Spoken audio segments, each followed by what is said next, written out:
Hi, I'm Melanie. Welcome back to our house to homestead. Join my family and I as we convert our house on the outskirts of Auckland, New Zealand into a homestead where we grow, harvest and cook our own food from scratch. Welcome back to our house to homestead. This week we're looking at how to plant sweet potato slips. Previously in another episode I've shown you how to propagate sweet potato slips. Unfortunately this year I've had no luck with that method at all, so I put some in a wooden box and I've waited and waited for them to form slips, and although they have begun and it's very slow going, I've had a lot more luck cutting a sweet potato in half and putting it into a dish of water on the windowsill. It's formed a whole lot of roots underneath and these slips or shoots coming off to the side there. So all you need to do when you're ready to plant them is pull those off, and each of these forms a new sweet potato plant. Come along into the garden when we put all of these sweet potato slips into one of our new vegetable boxes, where we will allow them to grow and they will be ready to harvest next autumn.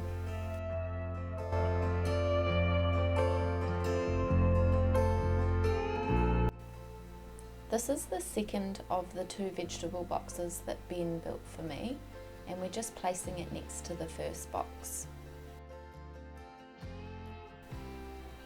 Ben has spent a long time levelling out the ground for me, so when we place it down it's going to be as level as possible, and then I'm going to spend some time filling it in with the soil that we removed and also covering with cardboard.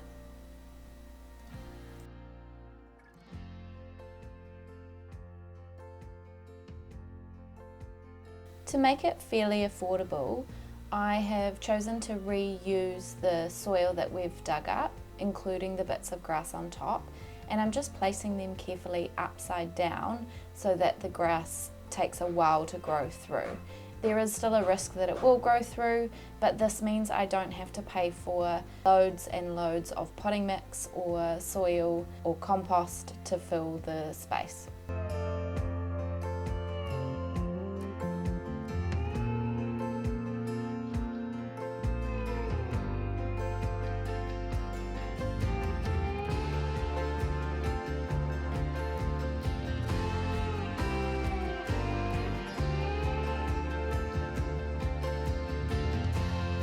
One trick for minimising growth of weeds or grass or any unwanted things is to make a layer of cardboard over top of them. So this is what I'm doing now. The cardboard also retains a lot of moisture and essentially breaks down like mulch inside the garden. On top of the layers of cardboard, I'm adding topsoil. So this is soil that we took off that doesn't have grass in it and is just going to create a bit of a layer.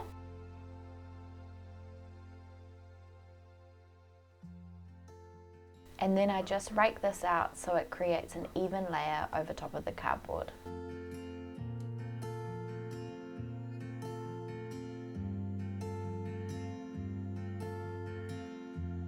Now I'm adding a layer of sand. This sand is going to mean that the roots that the sweet potato form can easily move through the soil, and the more they move through the soil, the more tubers they'll make, and therefore the more sweet potato there will be formed. If your soil is clay based like mine, then you'll definitely need to do this step, but if you have sandy soil then you can skip it.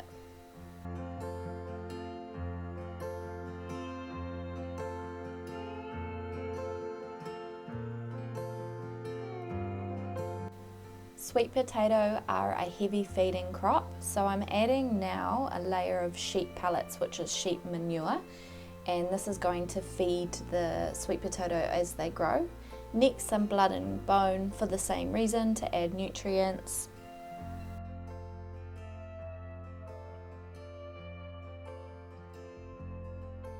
And now I go in with a layer of compost for exactly the same reason. This is also going to have living microorganisms that are going to help protect the sweet potato from any pests and diseases and just make them a stronger plant.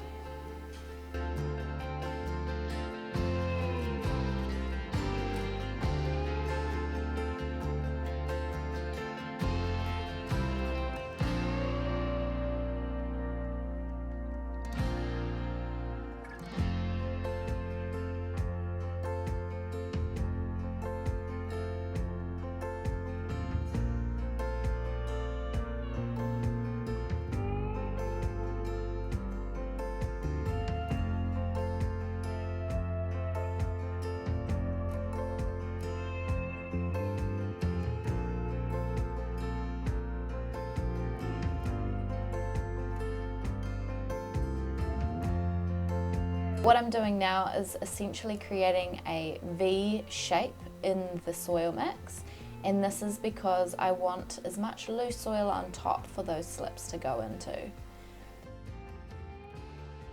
Now I bend them in a J shape and I pop the roots into the V-shaped mound, and this is going to allow their roots to grow in the loose part of the soil mix.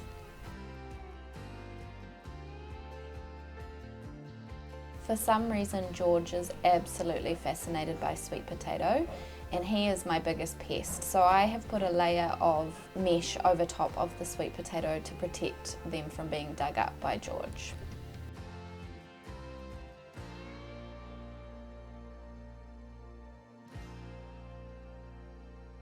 I hope you enjoyed this episode, and join us again soon and follow along as we see the sweet potatoes grow and form a beautiful foliage over the top.